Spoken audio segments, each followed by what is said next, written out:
Okay, this is the customer service in service, and this is a very important in service. You know, customer service is really where it's at these days. I mean, do you know how many nursing homes are in Nassau and Suffolk County? I used to know the number. Right up there? 76. 07. 76. There's one on every corner. Now, why would people come to us and not go to the nursing home that's around the corner from their house? Any idea? Level of care. That's right. Customer service. They want to go where the people are nice. Tell me, how do they know we're nice? Anybody know how they know that we're the good place? You could, if they Google it and then those Google five, it? 5 stars. Compare site, 5 stars. That we are 5 star. They know we're good. That's true. But actually, it's the word of mouth is the most significant endorsement. If your friend came to stay here, and they tell you about it, that's what you're going to listen to, right? If someone had an experience here. Now, these short-term people, they're going to go home eventually, I hope. And they had 2 choices. They either had a good time or they had a bad time.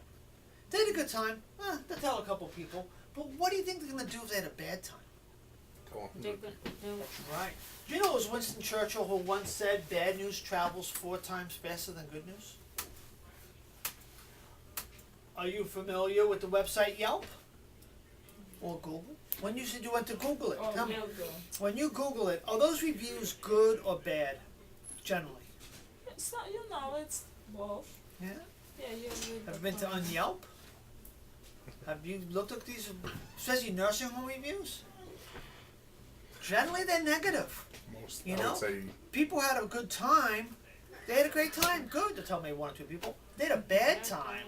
They want everyone to know. Everyone. I So it's know. very important that we do good customer service.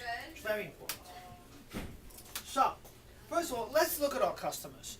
When I got into the nursing home game 24 years ago, all my customers were Depression era babies, meaning they were born between 1924 and 1944, or they were born before then.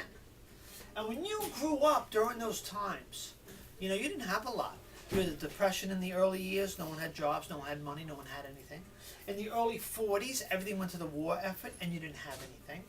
And you grew up with the attitude, just make good with what you got. And you just accepted life the way it is.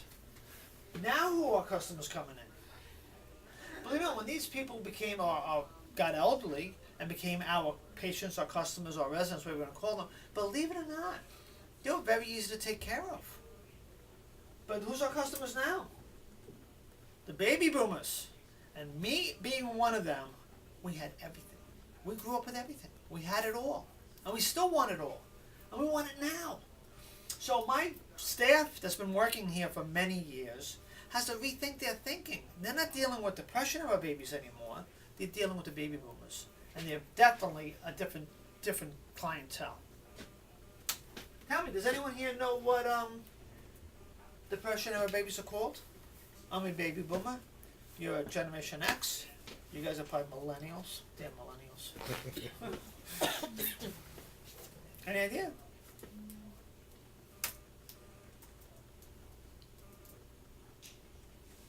They're the silent generation. Because they never complained. They just accepted life the way it is. But now the baby boomers are here, and what are they? Well, they're better educated, they're more informed. They went to WebMD last night and looking up their antibiotic, telling me it's not effective against their organism. They're heads of the household, That is true. heads of their companies, bigwigs in the community, and then they come here. And we're going to tell them when they're going to get up, when they're going to bed, when they're going to eat their meals, when they're going to therapy, even when they can go to the bathroom. These people have control issues. They're much more demanding, and they have control issues. Everyone has control issues, but some people are more controlling than others. Now tell me, does anyone here know how people show control? Take a guess.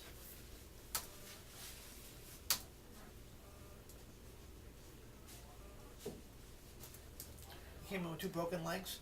You can't walk out the store. What are you going to do when you're upset? flash out. You're going to complain. They show control by complaining. Usually about the food. They have to show control. So that's what they're controlling by complaining. So, how are we going to handle these baby boomers? Believe it or not, through salesmanship. Has anyone here ever studied salesmanship in a formal setting? You know, it's very psychological. Oh, the whole thing about, I don't mean real sales, like homes, jewelry, Lord & Taylor's. I'm not talking about going to McDonald's. I mean real sales. The whole thing about selling is people don't get sold. They sell themselves. And how do they sell themselves? By complaining. They answer their own complaint, in most cases I hope, and then they buy whatever they're buying. And we know we all do this when we go out and buy something because we're showing control over the situation. So what they tell salespeople when they're training them, you're always going to hear a complaint, or what we call the objection during your selling, that they train these people to restate the objection back to your prospect or your customer or your client, whatever. And it does three things for us. First of all, by restating the objection or the complaint, it lets the speaker hear how crazy it just might sound. Oops. But this is the biggie. By restating the objection, it gives them the opportunity to answer it themselves. And you know what? We do it all the time. You go to any sales situation, real sales, just say your cost is too high. First thing they're going to say, our cost is too high? And the third reason why we restate the objection or the question is it gives you a couple seconds how you're really going to handle this problem. So before we practice, let me tell you a quick story. My wife and I went to Raymore and Flanagan's to buy a red leather sofa for a dining room we converted to a TV room. So from the front of the couch to the TV is just like this. It's 4.5 feet. It's really small. So we're writing up the red leather sofa. The lady's writing up the red leather sofa. And my wife says, does this couch come in a pull-out sofa? Like this. The lady says, oh, you want a pull-out sofa? My wife said, no. It won't fit in the room. Oh, okay. Why'd she even ask that? Because she didn't get sold that couch. She sold it to herself. And how'd she do it? She showed control by asking the crazy question. So let's practice, shall we? Tell me, John, can my mom get 3 baths a day? Can I get 3 baths a day? Can my mom get 3 baths a day? Well, does your mom want 3 baths a day? Can my mom get 3 baths a day? No. No, we don't say no here. That's not good customer service. You would say, oh, your mom wants 3 baths a day? Your mom wants 3 baths You a want day. your mom to? Yeah. My mom would get 3 baths a day? Your mom wants 3 baths a day? No! I meant 3 baths a week. You see, let them off the hook. That's what our customers do. That's what we all do. Let you off the hook. Nadine, can I park my motorcycle in the lobby?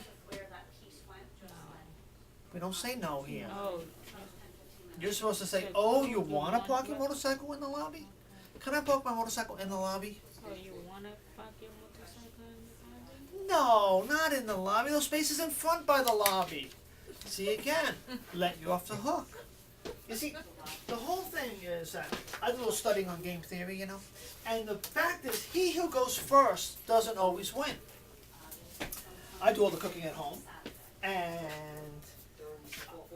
whenever I cook pork chops, my wife's always freaked out that I don't cook them long enough. And you see, I've been married 23 years, and you know, when you first get married, you know, everything you do is cute and okay, you know, and then after 20 years, I'm in that phase of life, I can't do anything right. So my wife asked me, as usual the other day, how long did you cook these pork chops for? Now, if I had just said 35 minutes, what do you think she's going to say? Not long enough. Not long enough. Yeah. You burnt them. You're wrong. You ruined them. But instead, when she asked me how long I cooked the pork chops for, I said, how long should I cook them for? And she said 35 minutes. And I said, that's exactly how long I cooked them for. You see, she went first. She showed her hand, and I won. You know, she asked me the other day, why do you always answer a question with a question? Do I do that? What questions versus why questions? First day of nursing, psych nursing. We walked in there. She said, take all your why questions and replace them with what questions. Because why questions are attacking. Picture it. The lady's in the wheelchair. There she is. She's crying. What do most people say? Why are you crying? You know, by asking that why question, you're really attacking their psyche. You're actually making them justify their behavior or their actions. By asking a what question, it lets them blame external sources or factors. It's definitely less obtrusive. Picture it. I'm at the dinner table the other night, and I said, boy, am I tired. My wife, why are you tired? I got to justify it. Well, I shoot full for charity on Monday nights. I taught CPR on Tuesday night. I had to split a quart of wood on Wednesday. I have to justify. What makes you tired? Same answers, but it's less attacking. Okay, you got to practice these things. Right? You gotta change it. Practice. How many days does it take to change a habit or establish a new behavior? 20. I think it's 20. Yeah, 20. I'll give it to you. 21 days. So, Studies have shown 3 weeks is the tipping point before it's not a chore, you have to think about it anymore. 21 days. Practice it. Okay, you guys gonna practice? Tell me. Virginia, can the kitchen make me a pizza at 3 o'clock in the morning? Can the kitchen make you a pizza at 3 o'clock in the morning? Yes, I always eat pizza at 3 o'clock in the morning. Not When letting you off the hook want this time, to. right? But that was very good. It was nice, not in a rude way, kind of in a clarifying way. Like, did I hear you right? Okay, we can't do everything, right? The union, the kitchen's not open at 3 o'clock in the morning. However, we never say no. I don't know. I can't. We never say it's not my job. But what we do is we tell people what we can do for them, not what we can't do for them. Do you know Domino's delivers to 2 o'clock in the morning? this is true. Call them up. Okay, the kitchen can't make you a pizza, but how about we call Domino's? How's that sound? Sure, I'll take a Domino's pizza at 3 o'clock in the morning, 2 o'clock in the morning. So Domino's delivers to 2 a.m. Pretty cool, huh? Okay, so again, we tell them what we can do for them, not what we can't do for them. Okay? We say things like, I'll find out. I'll ask the nurse. I'll check with the supervisor. Or my wife's favorite, we'll see. I want to go to MetLife Stadium on April 27th for Supercross. She says, we'll see. I think that's code word for no, but we'll see sounds a lot better. This is real customer service. Seeing people to the end of their problems. A guy comes to me up to the door. I lost my sock in the laundry. Well, instead of saying, well, take the elevator down 2 flights, go right, left, straight. Phyllis, please dial 6110. Phyllis, 6110. Go ask Barbara where it is. You take them down there and you solve their problems. That's why we have customer service. That's their job here. That's what they do all day long. Solve people's problems. They answer call lights, hand out water, help people move around. They get their remotes fixed. That's their job, to solve these people's problems. Coming to an agreement to a possible solution when dealing with an upset family member or resident. Don't you agree? Once they agree, it's all over. And here's another acronym. I love acronyms. You want to make a lasting impression. So if a resident is upset or family member screaming, yelling, and carrying on, these are the steps you take. First, L. What do you think L might stand for? Don't read into it too much. Last thing. Listen. Listen. I want you to listen. And when you listen, you really listen. Listen for the intent to understand, not for the intent to respond. So we don't cut them off. We don't finish their sentences. We don't step on their sentences. We don't start formulating a response in our own head while they're still talking. We're listening. Do you know what's the best gift you can give your patient or resident? Listening to them. Very good, yeah. How about give them your attention? You know, sometimes just a person having someone who would listen to them, that's all they need, and then the problem goes away. Okay, now, they're done screaming, carrying on, yelling. What do you think A might stand for? Action. Close, what are you, 1199? Apologize. Just simply apologize for that. That's it. I avoid the I'm sorry because that makes everybody feel bad. But I apologize for that, and that's it. Let it go. Don't rationalize it. Don't explain it. Don't blame another person because you're still focusing in on the problem.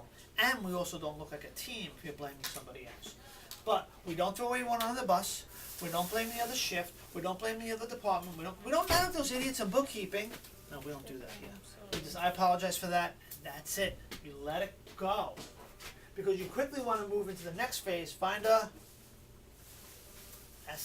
solution to their problem.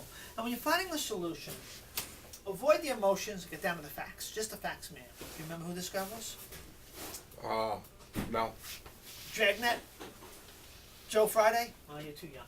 You know, He has to be on the time. Anyway, just avoid the emotions, get down to the facts. And say those magic words, Thank you. close, I understand. You say, I understand. That's really all they want you to do is understand. So if you tell them you understand, where are they going to go after that? Okay? And now, lastly, what are you going to say? Thank them. Thank them for their time, their patience, their input, their understanding I was in the elevator the other day, little old lady in a wheelchair. I say hi to everybody, you know. So I said hi to this person. Hi, how you doing? She said, my dinner was cold last night. Your dinner was cold last night? What a surprise. Your dinner was cold last night? Yeah, my dinner was cold last night. I apologize for that, ma'am. She says, what are you apologizing for? You don't work in the kitchen. I said, we're a team here, we work together, but I'm going down there right now. I'm gonna go tell Kathy you got a cold meal last night and to make sure you have a hot meal tonight. And thank you very much for that information. Maybe other people had cold meals too. So they should have a hot meal, everyone else should have a hot meal. She felt good, I felt good, we all felt good. Maybe I could illuminate this with a little vignette.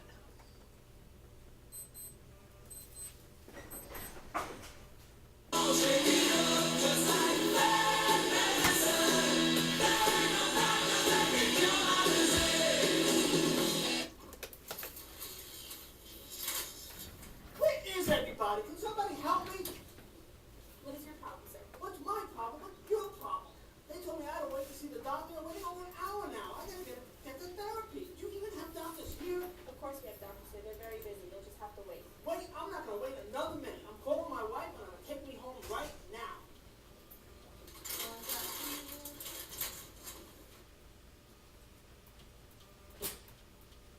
That wasn't very therapeutic, was it? What's your problem? Try it again this time. Where is everybody? Can somebody help me? How can I help you, sir? I've been asked to wait to see the doctor. I've been waiting over an hour now. I gotta get down to therapy. No one's been to examine you yet? No. Oh, I apologize for that, sir. How about if I run down and see the doctor and see when he'll be coming over to treat you? Okay. Let me know how long I'll have to wait. Okay, sounds good. I'll be right back, sir. You're welcome.